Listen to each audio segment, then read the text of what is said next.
This week I'm staying at my daughter's and my wonderful son-in-law's house to dog sit their beautiful dog Basil while they are on a vacation trip.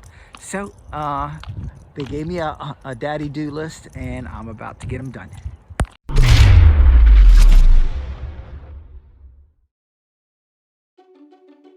Okay, so first thing I'm going to work on is this beautiful refrigerator here. It's got a freezer and it's got an ice maker.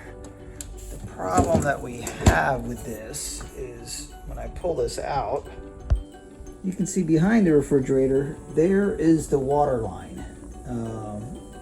Not looking very good.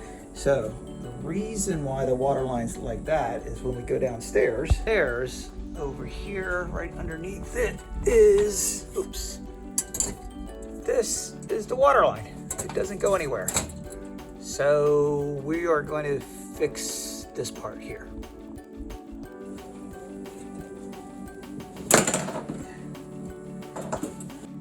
Okay, so to fix this, I got an ice maker connection kit, which comes with these three main pieces here. This is the new tube that's going to connect to the ice maker. This goes to the ice maker to this. This goes over to here, and then from here I got to run it downstairs into this, and this will tap into the copper line downstairs. But I'm going to start from the freezer end before I actually cut into the line downstairs. With the freezer pulled out so that I can access the back better, I've got an extension cord so I don't have to worry about it. You can see here's the input for the water input for the freezer right here. So the first adapter is just gonna screw right into here.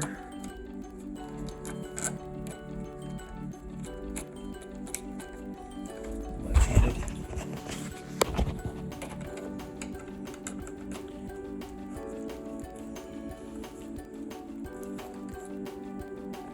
Okay, and then next I'm going to go from here to the PEX tubing, and then it's going to go through the floor, but I've got to pull that out.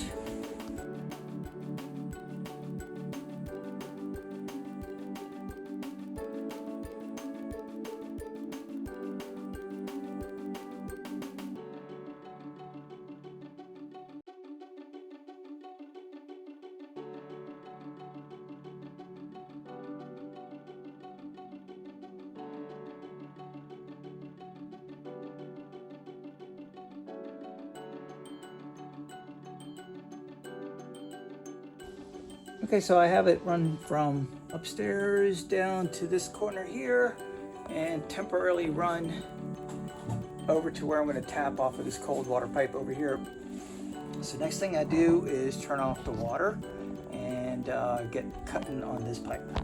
What's nice is that it looks like this is where I shut off the water for the whole house, right here. So if this will turn, easier said than done. Oh, there we go.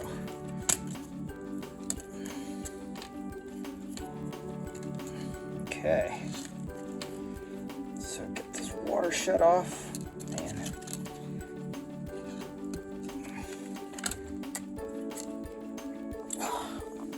that's the water coming into the house. And what's good is that it looks like this should be a good low point.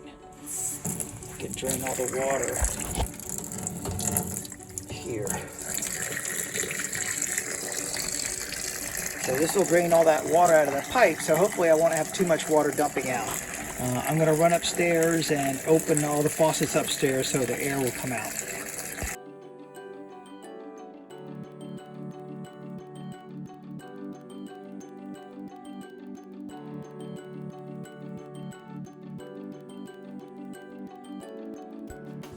Okay, with all the water back on, here's the tie-in to the existing copper pipe. With the refrigerator kit, and it just goes in there, turns up here, and then goes upstairs to the thing. So now I just got to turn on the ice maker and see if it's going to make ice. And looking inside the refrigerator, I can see right here where it says ice maker hold for 3 seconds. And it turned on. So now we wait and see if it's gonna make any ice. One other thing, I did check to make sure that there was a filter in here. This is the water filter. So I think it has to go through here first, and then it'll go down into the ice maker part of this freezer. Oops, how do we open this? There we go. And we should start seeing some ice cubes in here. But time to give it a couple of hours, maybe overnight, and see if that works. Okay, so it's the next morning, and let's check. The ice is working, and oh, look at that. We have ice cubes. Success. I'm actually going to toss this ice cubes out because I believe this is the first time we've ever had water through the water filter that's up there. And I think the first bucket or something you're supposed to toss out because of the filtering of the water filter. So get all that out of there first, and the next bucket we'll keep. Yay, done. Okay, another thing that I noticed is that seems a little bit high-pitched and too loud. So time to get up there and see what's going on. Okay, so when I look at the bathroom upstairs, I don't see that vent exhausting anywhere out of the building. So I gotta go look up in the attic to see if that's where the exhaust vents to. And it looks like the attic access is in the closet, so this is gonna be fun to get to. So this is the attic here. It looks fine actually, but I just don't see the exhaust vent coming up here. So I suspect that the vent is covered up by the insulation. This is actually good insulation, but I'm gonna have to carefully crawl through here, which I can't do right now, and find the vent, which you see that power wire right there, most likely is right in there somewhere. That's probably the bathroom, and it's buried underneath there. So essentially that vent is getting blocked by all this insulation. So we gotta find that and possibly just, it's okay for it to vent into the attic, but it has to go over to the eaves and go out that. So that'll be for another trip when I'm healthier. But yeah, that vent is not supposed to be that loud because it's sucking air, but it's really just blowing it up against this insulation. Yep, time to redo. Okay, checking out the garage door here. They've had a problem with it where I think the rail broke or something, and Caitlin was able to fix that. But one of the things that she noticed also was the spring had broken. So that is not supposed to be there. It's supposed to be like the other side, a continuous spring right there. And because of this right here, their garage door actually opens very slowly. And the reason it's opening slowly is because there's the spring is no longer there to assist in pulling the weight of this door. The door is probably close to 200 pounds. And so right now, the entire weight of the door is being pulled up by this motor. I was able to, there's some good YouTube videos on how to replace these springs. So it's actually not very hard. It's a little dangerous, but you have to understand what you're doing. And that way you take away some of that danger. But it's not too hard. So the total parts it's gonna cost is only about 120 bucks.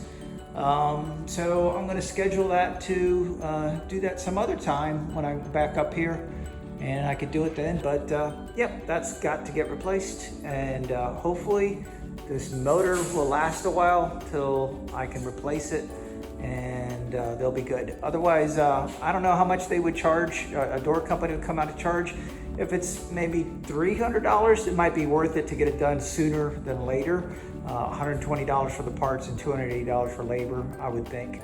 It shouldn't take them more than maybe like 2 hours to do it. But you know how these companies are, they charge by the hour, so they would make it like a full day's work or something. But who knows what it's gonna cost. But if it's about $300, I would say just pay a professional door company to do it. Otherwise, we could do it ourselves for about 120 bucks. Yep, there we go. You okay, Basil? Good girl. Good girl. Okay, moving over to the shower head. It looks like there's some clogged holes up in here. Whenever you take a shower, half the holes are spraying every direction except straight down, and some of them are clogged up. But I noticed it's got something going on over here. I think this might be like a water filter, which is pretty cool. So that's really interesting. So I'm gonna take a look to see if I can clean this out a little bit and if it's salvageable. Maybe they need a new water filter, and yeah, be able to salvage this instead of just replacing it. Cool. So with the shower head taken apart, this is interesting to find. It looks like this might be stuff that's from inside the water filter that's leaked into there. So I'm thinking if I look closely in there, I could see looks like a break in there where the water filter has been perforated and leaked out into the thing, causing a blockage. So this definitely has to get replaced. We'll see if we can order one of those.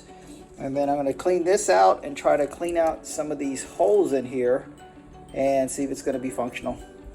That's next. Well, good news is that these filters are sold on Amazon. It's really interesting. Also, taking this head apart, there's another filter here. Apparently vitamin C or something like that, but this is all really cool. So I was able to order new filters for this, and now that all that's left to do is to try to open up some of these holes. I'm thinking a pin and then run it through the dishwasher once will do it. Yeah, and hopefully that's all we really need. I might soak it in some dishwashing soap instead. But if I can clear out all these holes, then we're good to go. So hopefully we don't have to replace the whole thing. There we go.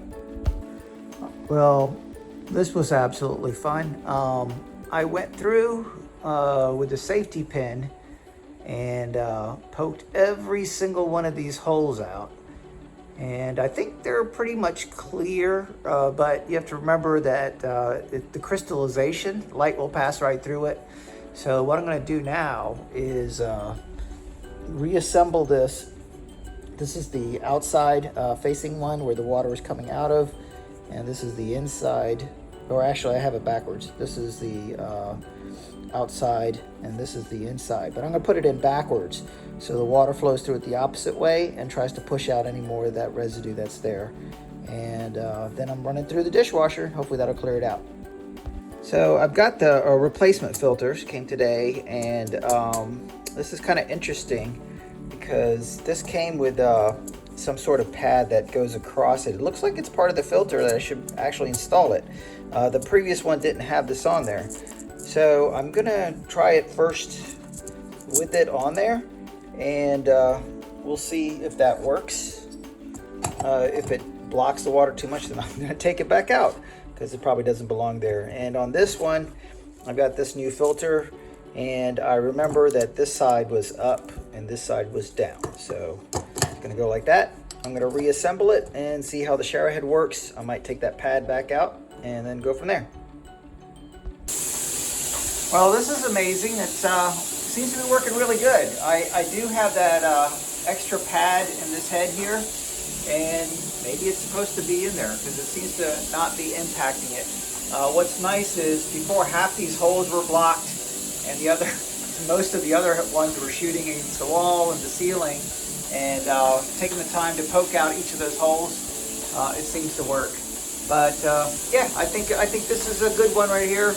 If the kids, if they feel like they want maybe more pressure, if you take that pad out of this bottom part, it'll get a little bit more pressure, so they can opt to do that. But it comes with a pad, so maybe it's supposed to be there. All right, done. Good girl.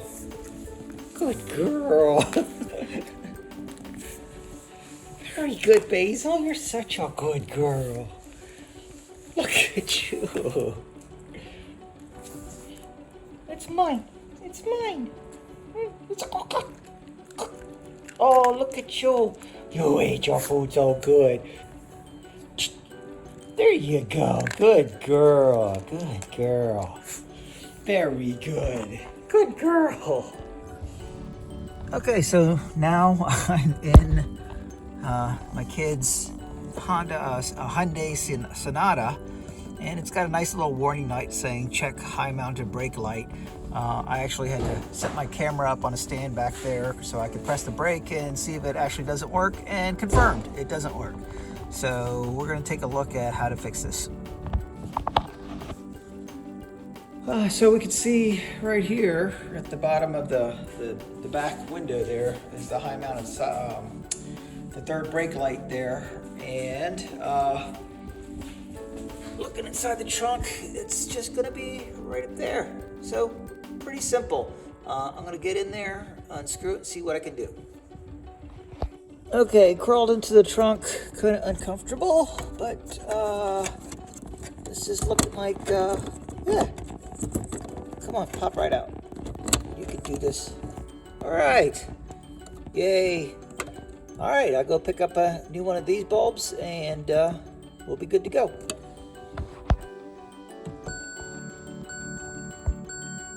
All right, doing this little check, and it no longer complains about the rear headlamp. So we are now good. Pressed it a couple of times. Yep, nothing there. I do see it's complaining about tire pressure, so I'll be fixing that too. All right, the fireplace is not lighting up, so let's take a quick look to see what's going on. Okay, after taking the screen off, disassembling everything, making a bit of a mess, the pilot light does work. I found the instructions for it right here. And according to this, everything's working fine, except when we go to turn it on, pilot light's going, we go into on mode. This is the magic button here, which is going to allow propane to go through here to that pipe right over there and up. And when you turn this switch on, I don't hear anything in there. It's an electronic valve that should open up and allow the flow to go to this bar here.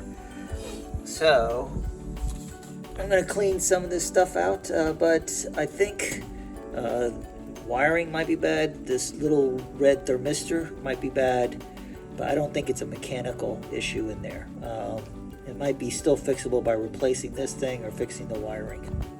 So I'm going to go ahead and close this back up. I think if I had time, and it's most likely a couple of things here. For this thing to work, there's a couple of sensors, a thermostat and a thermopile sensor that it goes to.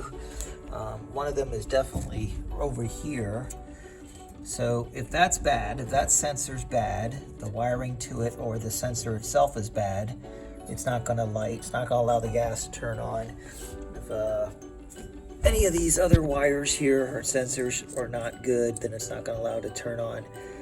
So it's definitely in this area. I think it's possible to get these parts and try to replace them, which won't be that expensive, but just don't have the time right now. So I'll look into it a little bit further. For now, it's going to be unfixable. You could definitely call a fireplace person. I can't find a model number or what brand this is. So some fireplace person will come and take a look at it. But unfortunately, they'll either want to charge a lot of money to troubleshoot it, which really shouldn't be that. If they're a professional, I feel like they should know within the first hour or two what the issue is. And then even if they are able to determine what the problem is, I don't know if they can get the part to fix it, because all of these are unique sometimes. The other thing is, a lot of times they'll just glance at it and say it's going to be cheaper for you to just replace it, which is incorrect. Replacing it is probably going to run you $4,000 or $5,000, which is absolutely nuts. I mean, the unit itself may be $2,000, but they charge you a lot of money. But anyway, so this is still some possibility for this, but I'm just going to close it back up and put it back together and do a little bit more research. Okay, and now I'm ready to fix this connector here. I do have the expensive crimper at home and connectors, but I don't want to buy another one. So instead, I've got these surface wall mounting boxes, and it just has push connect. This is a a push connector over here. Now, the thing about this is it has two different color codings here. The wires are just going to push into here, which is pretty simple, but you'll see there's an A and a B. This is for the T568 A or B, depending on what your wire is wired up as. And what I got to look for here, generally I believe the standard is B. So if you go to the store and buy an RJ45 cable, it's going to be B. But I need to take a look at the current connector and see if it's brown with a white stripe, orange with a white stripe, or green with a white stripe. If it's that order is A, the other order is B. So I'm going to cut the connector off there, try to see if I can see which order it is, then I'll know whether it's A or B, and I'll wire it up that way. Okay, it took me about 3 tries to actually realize that the order of the wires are not from top to bottom. This is not 1 through 8. If you look at A or B, it actually has the numbers 1 and 2 and 3 all listed right next to it. So what I had to do was ignore top to bottom and just follow B, put the colors where they were, and it worked just fine. And this is what I had for the final setup, and I'm done.